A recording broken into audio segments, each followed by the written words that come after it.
Hey, and Lizzie, just before we go to the yard here, if you think Limbo Soul looked good, well, the time she ran was 0.39 of a second quicker than Ome Sword, who won the race last year. So, some gallop by the filly. Yeah, well, Tim Martin's still got it. That was a good old-fashioned plunge and good onto the stable and, and all the people that got behind him and backed him, because certainly was very heavily backed into $3 favourite from a big price. Somewhere in Sydney, Tim Martin's got a pretty smug smile on his face, and good on you, Timmy. Very, very good horseman, and we look forward to see where this filly does go. Let's go to the yard for race number 3. The stayers get their chance here in a benchmark 71. It's over the mile and a half. We start with number 2. That's No Return. He was scratched from Canterbury the other night. He appears here over the mile and a half. He's so consistent, and he has to be given a great chance again. Yeah, deep into a preparation. He's certainly got fitness on his side. He's never actually been tried over the distance, so this is his first go, but he gives every indication that he's going to get it. Number 3, Paragon here for the John Sargent yard. The visor off for the first time. Blinkers again. He finally gets out to his right journey. I believe he's been schooled during the week, maybe sharpening him up for this. He could well figure. Yeah, well, that's interesting to know, because that's generally a good thing for these stayers to switch them on, and he's up to his distance. He's 1 for 1 at the distance.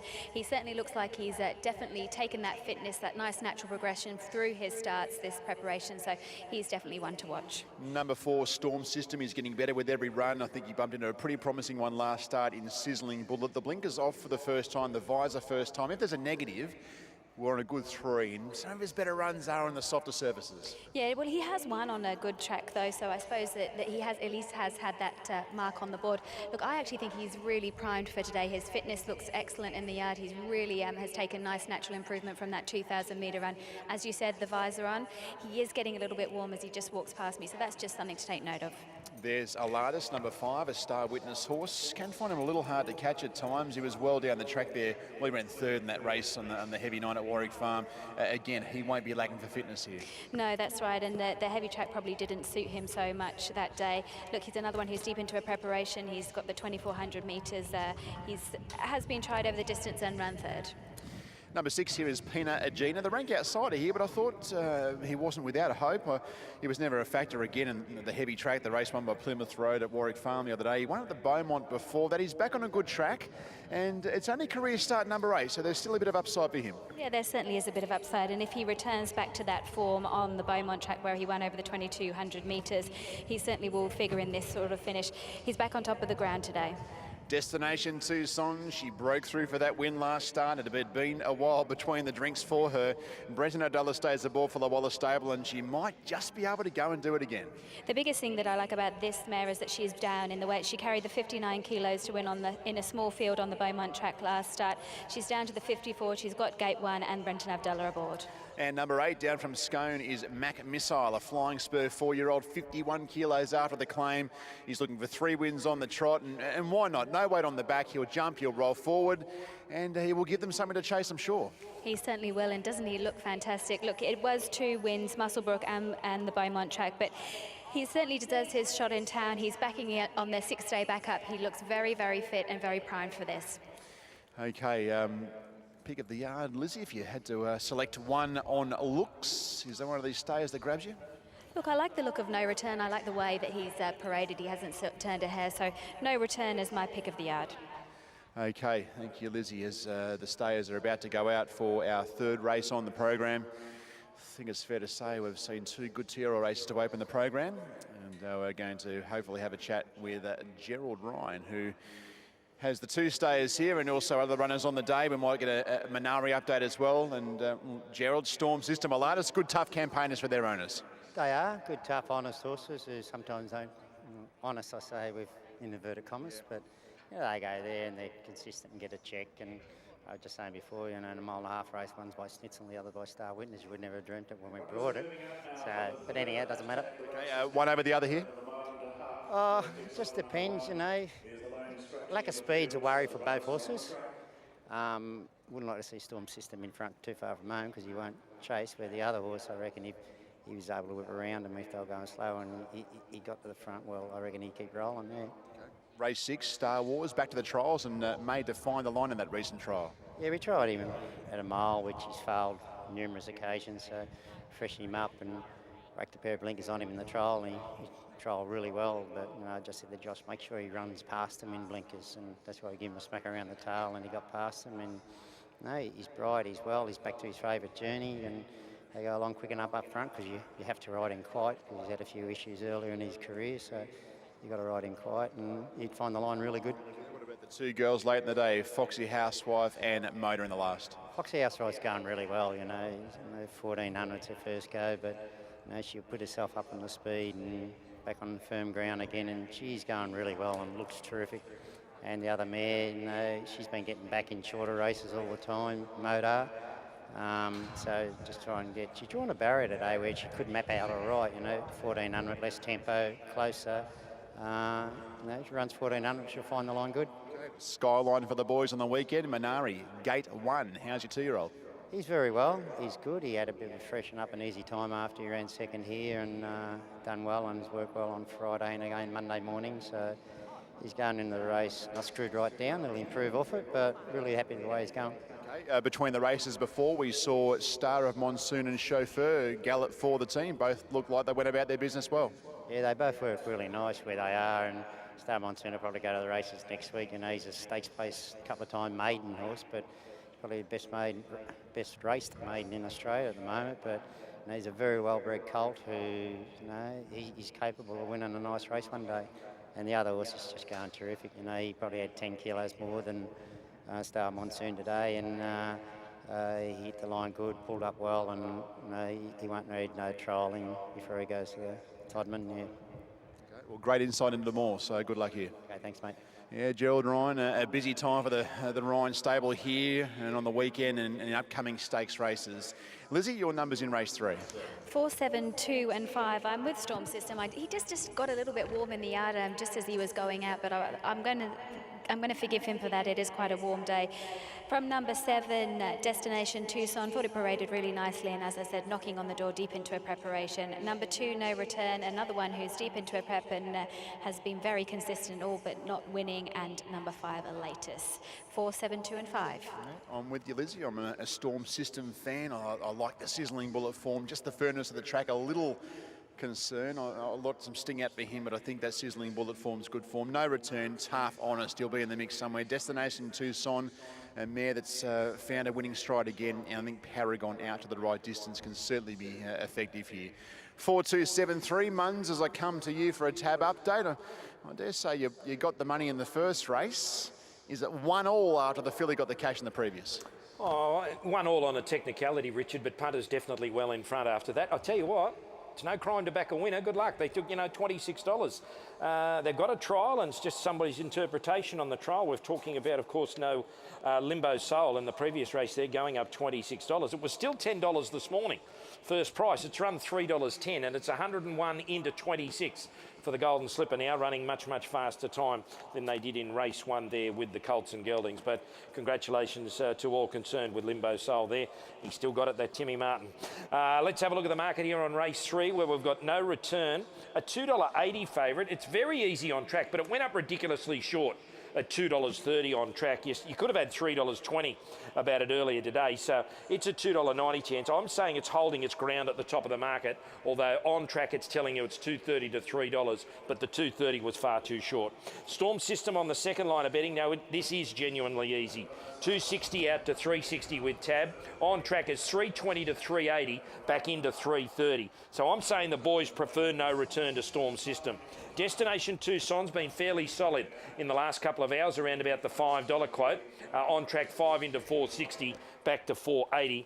The bottom one, Mac Missile, you could have had big odds about it this morning in around about $20, $21. It's now an $8 chance. On track has been 9 out to 11, back into $8.50, shorter than that the tote.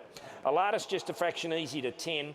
Paragon 23 easy. Pina Regina easy to 41. On track late money here for Destination Tucson, 480 to 460. I'll tell you what, Richard, we saw Storm System there behind the barriers. Even you didn't get as sweaty as that under the lights doing the preview. And those lights can get you, Munns, as you well know. Get a little bit muggy in that host set. Anyway, depends how much condition you're carrying, I suppose, and yours truly, I've been fitter over the time.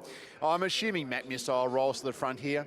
You heard from Gerald before, he wouldn't be totally shocked if Elatus maybe roll to the front, Lizzie, so we'll see how the tempo shapes up here. I thought Destination Tucson wouldn't be far away either. Yeah, small field, there's tactics that are definitely going to play a big part in this, but I probably saw it the same way. If Mac Missile looks like he's got genuine enough speed and he stays all day. Here's Darren for the third at Rosehill Gardens. Thanks, Richard. Final stages of loading here for the third. Paragon fourth run this preparation. Blinkers go back on him, and they're going to load Paragon forward with the barrier blanket on. Pina Regina goes up into line with Just Taylor in the saddle, and Chad Lever on Paragon about to take up its spot, and Storm System. Storm System's the clear second favourite. From the good three here at Rosehill today, we've had two pretty good two-year-old races by the board, and now the stay is set to do battle for this benchmark 71. Jumping there at the 300-metre mark and down to the post. So Storm System goes forward, and we're all set now. Ready for action. And they're racing. Well, Elatus was very much on the back foot at the start, so it's 5 or 6 lengths behind them in the early part. Paragon with the blinkers on is really being sooled along in the early part, and Paragon responding to the urgings of Chad Lever, and it's going to take the lead. Mac Missile settles in second, Destination Tucson third, then No Return with cover.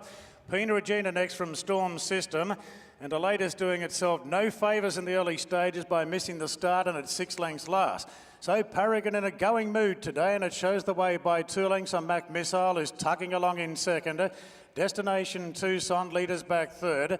Then the race favourite No Return in fourth, a half further back to Pina Regina. A length off to Storm System, and Elatus is starting to tuck on last, and about 6 or 7 lengths off the leader, which is Paragon at the mile mark. Shows out by a length and a half to Mac Missile.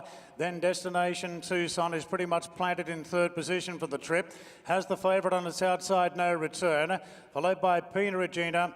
A length further back to Storm System, and Elatus is now tacking on at the rear of the field. So they've got 1,300 metres to run, and Paragon towards the halfway mark in front by a length on Mac Missile. Now Elatus, who did tack on, wants to go around the field now with his steady pace on, and Elatus has come from last and it's going through to head off Paragon now. Mac Missile in third position from Destination Tucson, a length and a half to No Return from Pina Regina, and the second favourite Storm System is back last. They've got 900 metres to run, so Elatus has had to do some work in the run to be where it is, but it's the pilot now by 3/4 to Paragon, followed then by Mac Missile and Destination Tucson, racing side by side. 2 further back to No Return from Pina Regina, and Schofield starting to get stuck into Storm System. Momentarily there's become detached from the field, not going particularly well. Storm System on the turn, it's Elatus being hard pushed now, so's Paragon the outside, and Lever starts to get stuck into Paragon again from Destination Tucson. Mac Missile and now No Return has been camped back in the field. It's starting to cut loose for the final assault. Paragon and Elatus still at it in the lead. Paragon the outside of Elatus. No Return's only battling, but he keeps on coming. Elatus is coming back on Paragon. Elatus gets a neck up on Paragon. No Return, Destination Tucson. Elatus, this has been some type of win. Elatus takes out the 1.5 mile event. Won it by 3/4 to Paragon. A short half head away, No Return third. Then Destination Tucson, Pina Regina, Mac Missile. Storm System was in big trouble at the 600 metres. Yeah, quite right. No Storm System today. You didn't want to be in him at all in the run, or certainly turning for home. And Elatus, Gerald Ryan's other runner here. Well, we heard before the race, Lizzie, Gerald said to us, Jay Ford has a licence to whip around them and take up the running if the pace wasn't the way they wanted. He did that, and Elatus takes out the third. The ride won that race. He made that mid-race move, and that was what was the telling tale. In the end, he just dictated, and he put the speed on and ran it to suit Elatus, and that was story over. Close for second. I think Paragon maybe in front of No Return. Destination Tucson fourth will bring you some minors, but Elatus scores in the third race at Rosehill Gardens as we head back to Jace and Chantel at Launceston.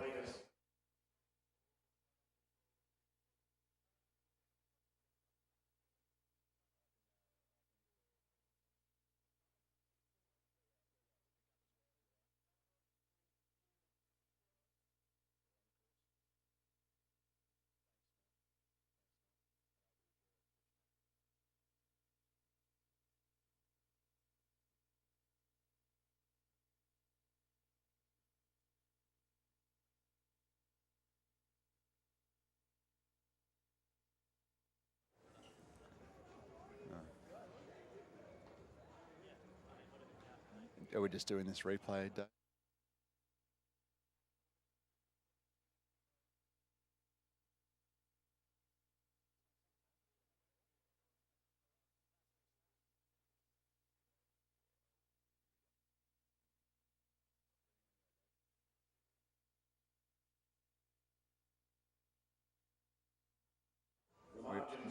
Yeah, okay, here we go. 3, 2. Winning trainer is Gerald Ryan. Well done. They weren't going at much of a gallop. Jay says, no worries, I'll roll around them and take it up. Yeah, well, the horse is his own worst enemy. He's always slow and misses a start, and we don't know why. He's never had a bad experience there, but those last 3 starts in races that looked as if there was not a lot of speed in it, we've said if they slow up mid-race, just get going on him, because I reckon he'd be a horse if he got to the front. You wouldn't get past him the way he is at home. So when they slowed up, but he'd done no work. He's in the back straight going in a straight line when he got around him really quick, and then the horse switched off again. I mean, it's a confidence thing too, out there bowling along thinking this isn't all that hard, and he fought on really well. Yeah, this horse makes a lot of things hard, except eating his feed. You know, he's a sensational doer. He never leaves a note, and you know, he's tough. He won his first start back from a spell this time over 1,600 metres, and he's been around on heavy tracks over the longer journeys, and he just keeps backing up. And to Jay's credit, he rides his horse really well, and right from when he rode him, ran second on him at Canberra on a heavy 10 one day in a maiden, he come back in and said if this horse ever switches on and gets his act together, he'll have no trouble when he's in town. Well, he's won 2 in town this preparation now. Yeah, heard some decent yells from upstairs, the boys, and I'm assuming the owners. They're happy they win a race in town. It's not easy to do. Tell us about the owners and how he came to you. Well, the Lang brothers, the Lang Racing, they own him. They got. I've been very fortunate with him. I've had 4 horses for him, I think, and it's been Red Excitement, Peace Force, this horse, and Magic Alibi, and they've all won in town. So they've been really good to me, and you know, they breed him. They had a share in Star Witness, and they breed to him every year, and they bred this, and they rung up and asked him to train him when he was a young horse. So it's good, yeah. Well done. Okay, thanks, mate. Gerald Ryan, a winning double for Gerald today, and Lizzie is there with winning rider Jay Ford after the third. He's just making everything official here, but it was a great win, wasn't it? It's well done, Jay. You made that mid-race move and went to the front, and they couldn't get past you. Yeah, he's got talent, the horse. He's just very quirky, and he's got a few traits and doesn't like to jump and whatnot, and then can over-race. So when I discussed it with Gerald, we just sort of left it open that if he got pulling, don't be afraid to let him bowl a bit early. So after he bombed the start, I sort of just left him alone, but they were crawling over the side there. So let him stride, and he's a tough stayer, and I think he'll only get better with age. So it's good to see him win again. And will you try and elect to ride him forward from now on in? He doesn't jump, so that makes life a bit hard. He's a race-by-race thing, you know, so one day he might jump and he might be able to put himself forward, but more times than not he's out the back. Well done, it was a great win. Cheers.